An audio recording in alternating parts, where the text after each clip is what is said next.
Subscribe करें और bell दबाएं ताकि कोई खबर रह न जाए। बिस्मिल्लाहिर्रहमानिर्रहीम, अस्सलाम वालेकुम एंड वेलकम टू दुनिया बोल है। आज मेरा दिल नहीं चाह रहा कि मैं आपको बहुत खुशी से गुड मॉर्निंग कहूँ या आपसे कुछ अच्छी बात करूँ, कि मैं आपसे कहूँ कि कैसा रहा आपका दिन, आज की सुबह बहुत अच्छी है, ये वो आज अंदर से दिल नहीं हो रहा।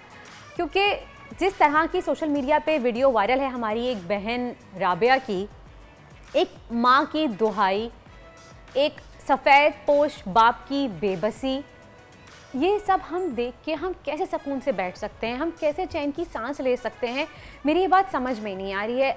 हमारी बहन राबिया जिस तरह से उसने वीडियो पैगाम जारी किया है सोशल मीडिया पे, कितनी दर्द भरी आवाज़, और ये सिर्फ एक औरत नहीं है, ये सिर्फ एक माँ नहीं है, आपकी भी औलाद है, मेरी भी औलाद है। और जब माँ अपने बच्चों को सही से एक खुराक ना खिला सके तो उसके दिल पे क्या गुजरती है, ये बात मैं और आप बहुत अच्छे से समझ सकते हैं।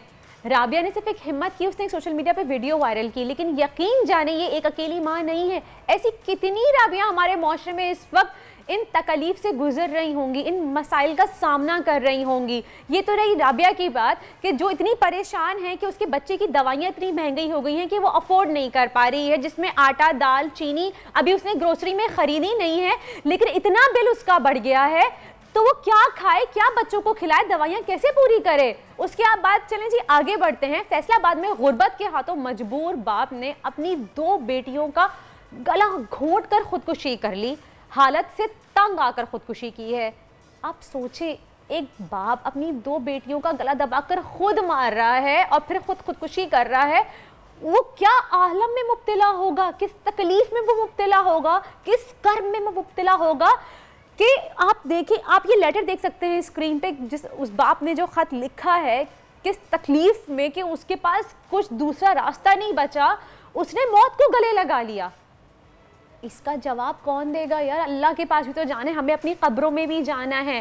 पाकिस्तान में अगर हम बात करें तो हालिया दिनों दालों की कीमतों में एक हफ्ते में 50 रुपये बढ़ गए हैं, एक हफ्ते के दौरान ही सिर्फ 50 रुपये बढ़ गए हैं। और माहिरीन का कहना है कि हमारा इन्फ्लेशन रेट अब 30% तक जा चुका है। खुदा का खौफ करें, हुकूमत को इससे कोई फ़र्क नहीं पड़ रहा। क्यों? आप हुकूमत हैं, आप अपने आवाम के जवाबदेह हैं, अल्लाह के आगे आपको जवाब देना है। आपने इन तमाम चीज़ों का जवाब देना है कि आपकी आवाम बेयारो मददगार तकलीफ में गुजार रही है, भूखे पेट सो रही है। आप बातें करते हैं मुसलमान रसूल की, और आपके अंदर से एक डर खौफ ही ख़त्म हो चुका है कि आपने कुछ नहीं करना, किसी की मदद भी नहीं करनी, किसी को सब्सिडी भी नहीं देनी। इनफैक्ट जो चीज़ें थी आपने सारी सहूलियात ख़त्म कर दी हैं। हुकूमत को कोई तवज्जो नहीं है तमाम चीज़ों से, हुकूमत लगी है जी सिर्फ इंतकामी कार्रवाइयों पर है। सब्सक्राइब करें और बेल दबाएं ताकि कोई खबर रह न जाए।